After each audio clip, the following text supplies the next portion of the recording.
les temps du présent.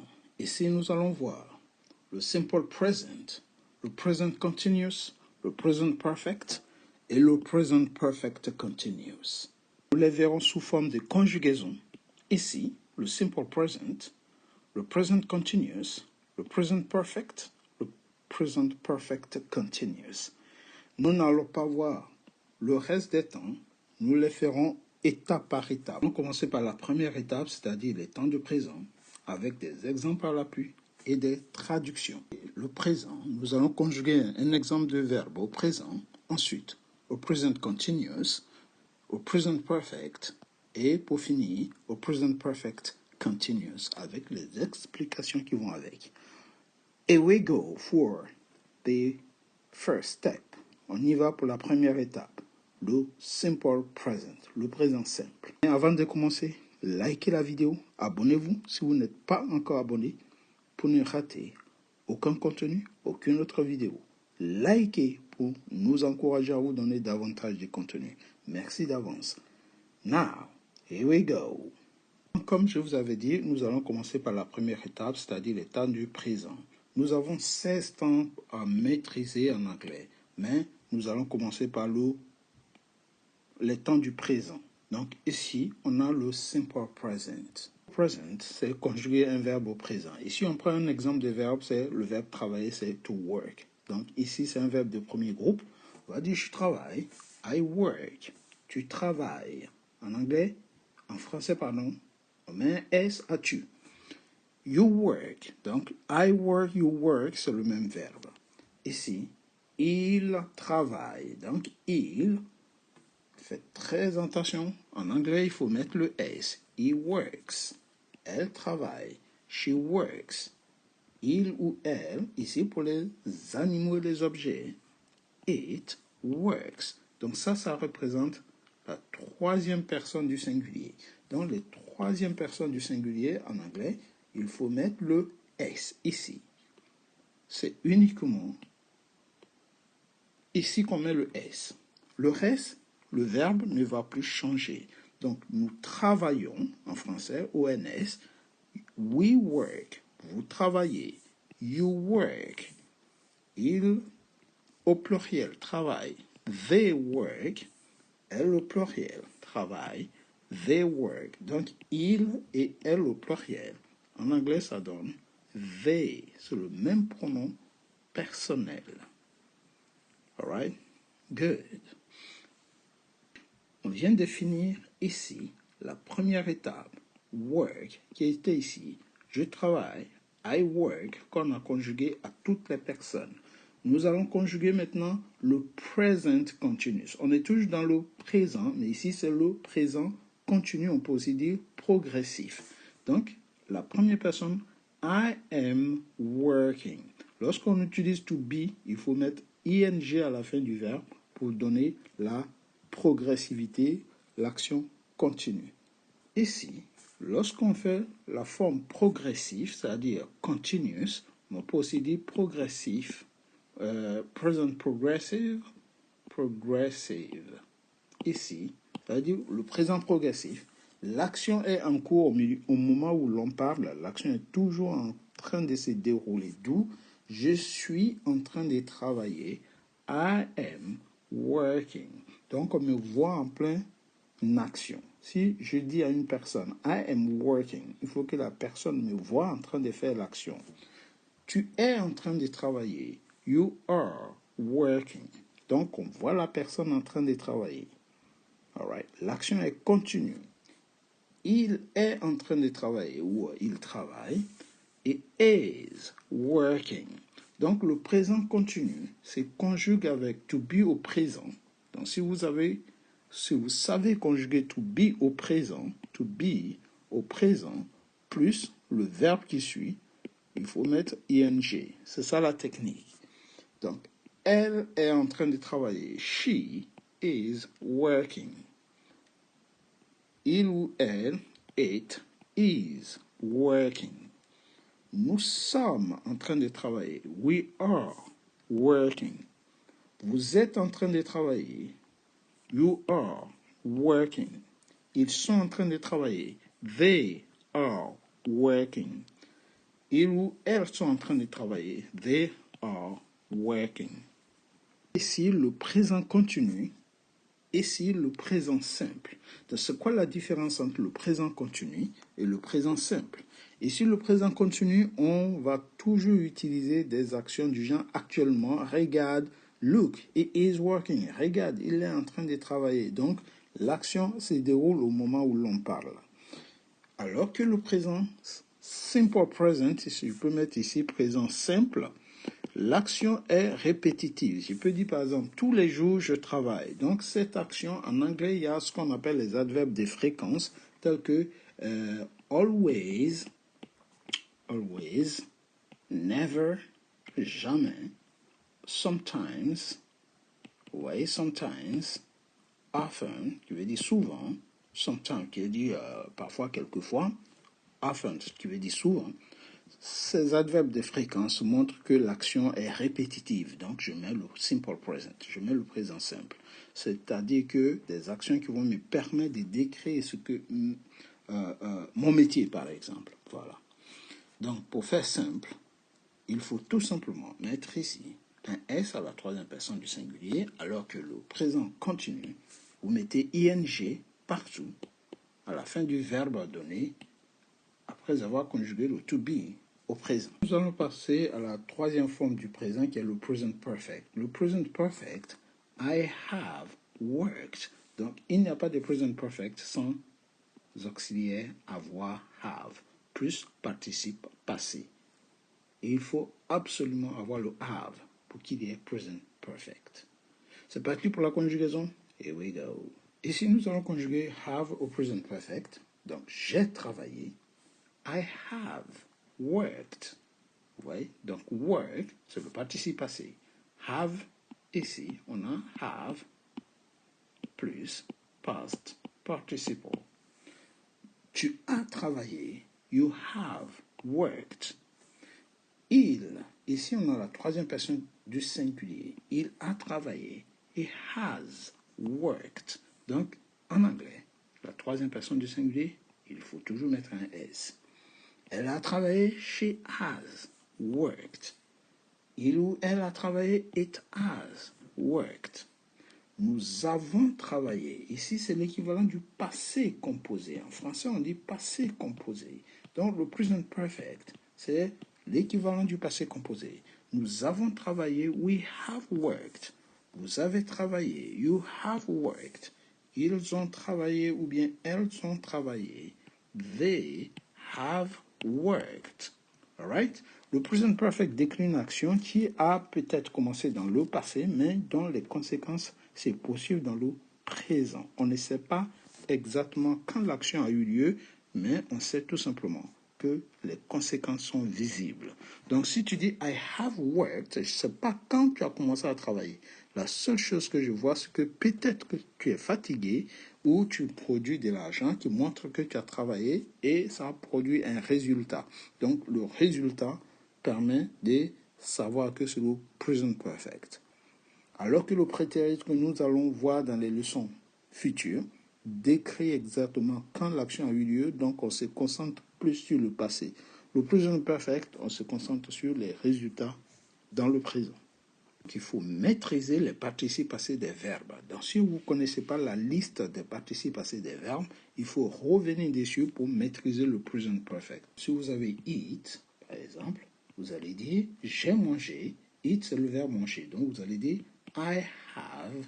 Donc, il faut connaître le participe passé de eat qui est eaten. I have eaten.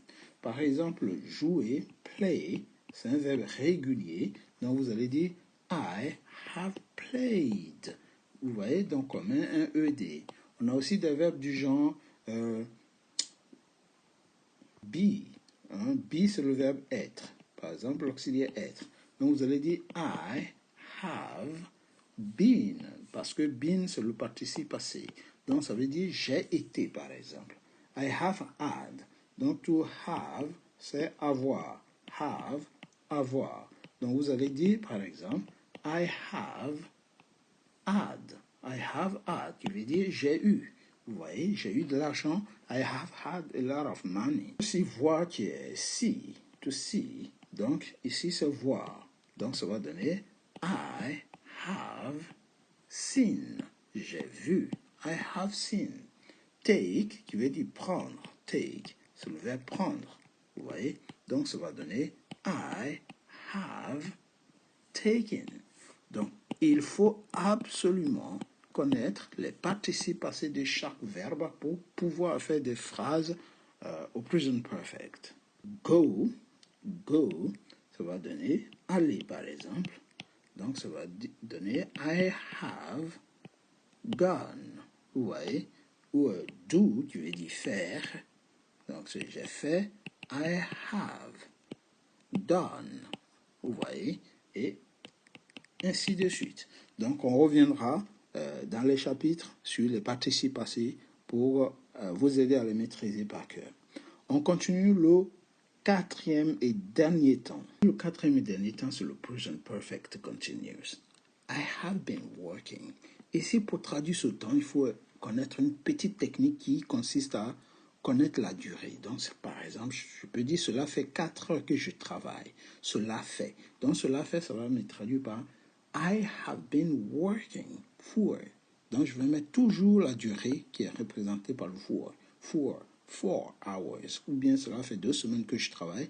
I've been working here for 2 weeks. Donc, le for m'aide à connaître la durée. Ici, le present perfect continuous va être représenté par la durée de l'action. On y va dans la conjugaison et vous allez mieux comprendre. Nous sommes avec le present perfect continuous. Donc la question c'est, cela fait combien de temps que vous travaillez ici? Ça va donner en anglais, how long have you been working here? Cela fait combien de temps? Et pour répondre à une question où on vous pose, on cherche à connaître la durée, vous allez utiliser le present perfect continuous et introduire le for à l'intérieur pour montrer la durée facilement. Donc, je vais dire par exemple, cela fait 2 ans que je travaille. Par exemple, ici, I have been working for 2 years. Donc, je peux dire 2 years. Vous voyez? 2 years. 2 ans. I've been working for 2 years. Cela fait 2 ans que je travaille. Cela fait 2 ans que tu travailles. You have been working for 2 years. Cela fait 2 ans qu'il travaille. He has been working for 2 years. Cela fait 2 ans qu'elle travaille. Donc, on veut connaître la durée. Je peux dire cela fait 2 ans qu'elle vit à Paris. She has been working. Donc, qu'elle travaille à Paris, pardon. Working in Paris for 2 years. Cela fait, vous voyez, il ou elle, ça peut être le chien. Cela fait 1 an qu'il travaille ici. It has been working here for an hour, ou for a year, ou for 2 weeks. Ça dépend de la durée que vous allez donner. Cela fait 2 ans que nous travaillons dans cette entreprise. We have been working in this company for 2 years. Cela fait 2 ans que vous travaillez dans notre bureau.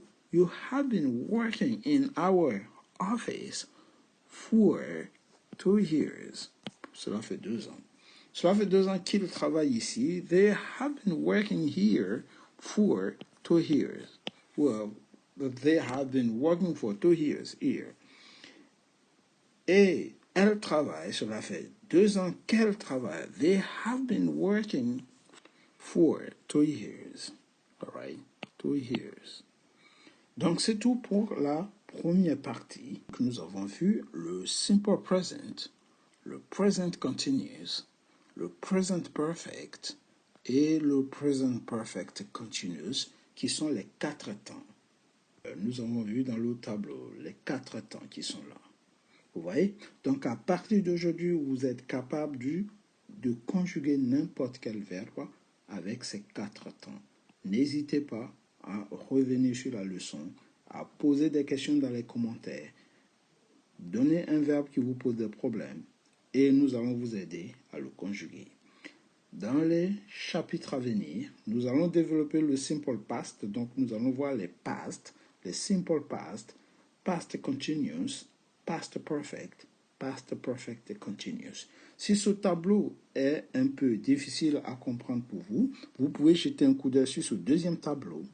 Ce deuxième tableau qui récapitule les 4 temps que nous venons de voir. Ok, le simple present qui est conjugué ici. Le present continuous,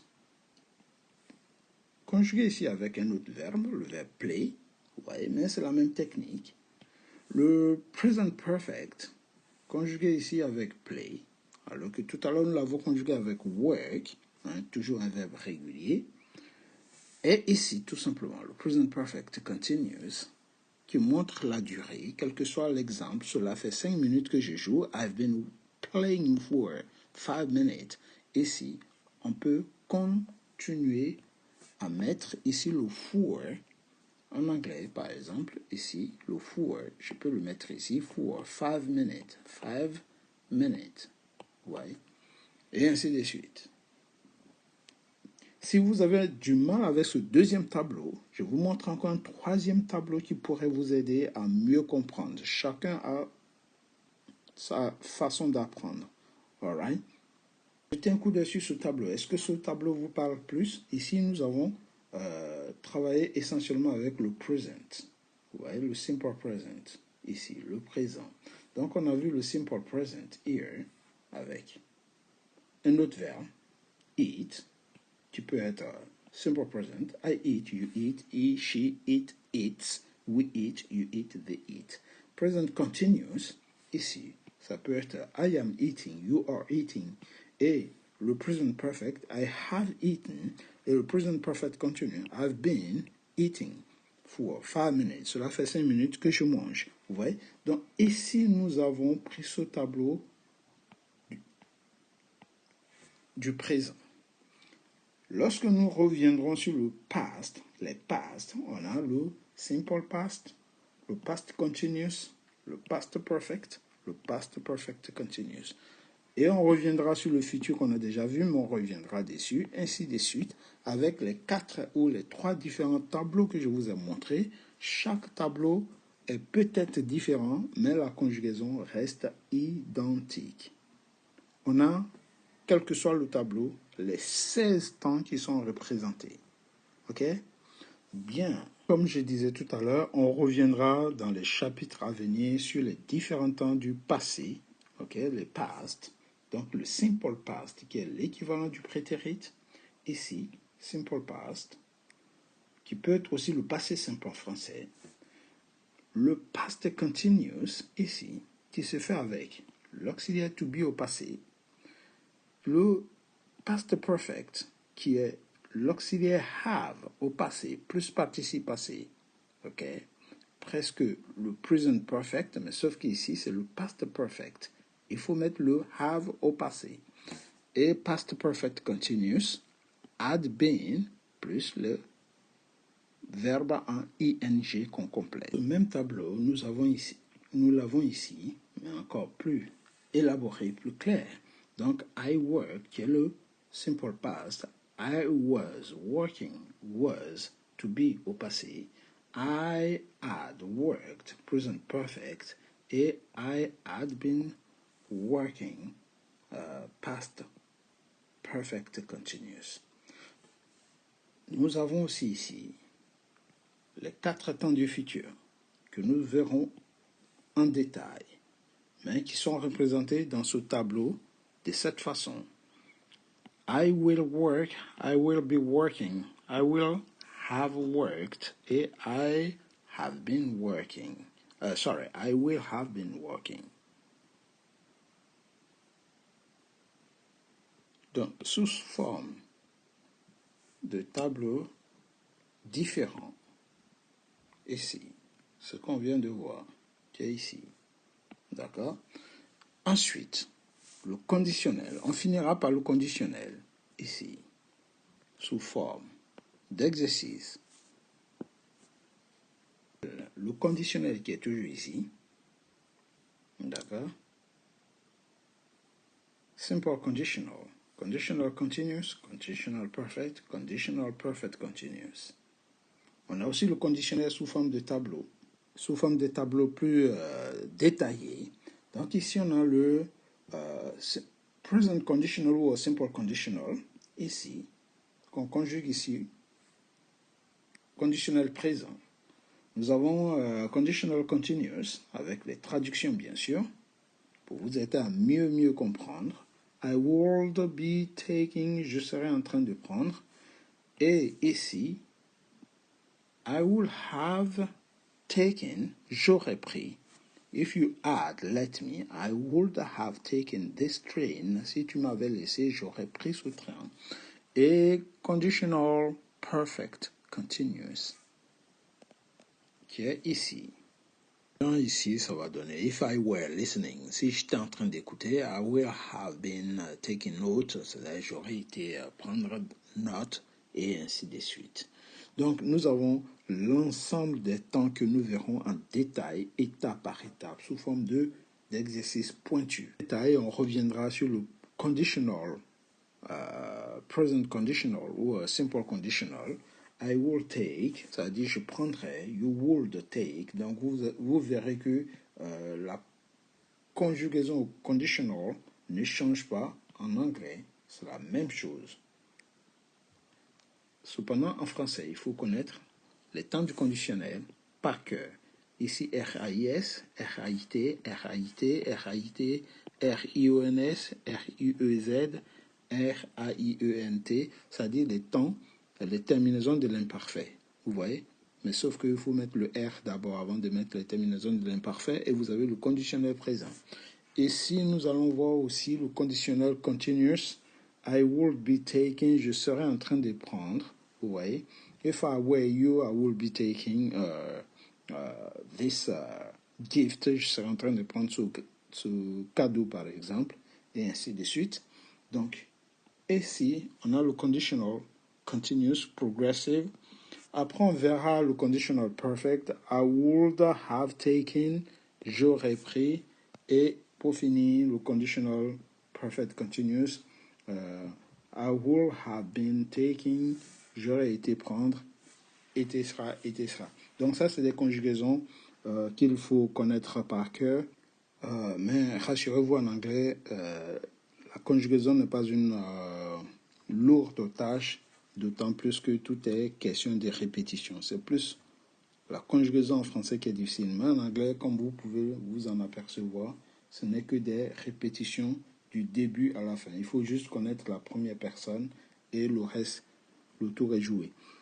Alright, donc pas de difficultés pour conjuguer en anglais. La conjugaison n'existe pas vraiment en anglais parce que répéter 6 fois la même chose, il suffit juste de retenir une seule fois et c'est tout.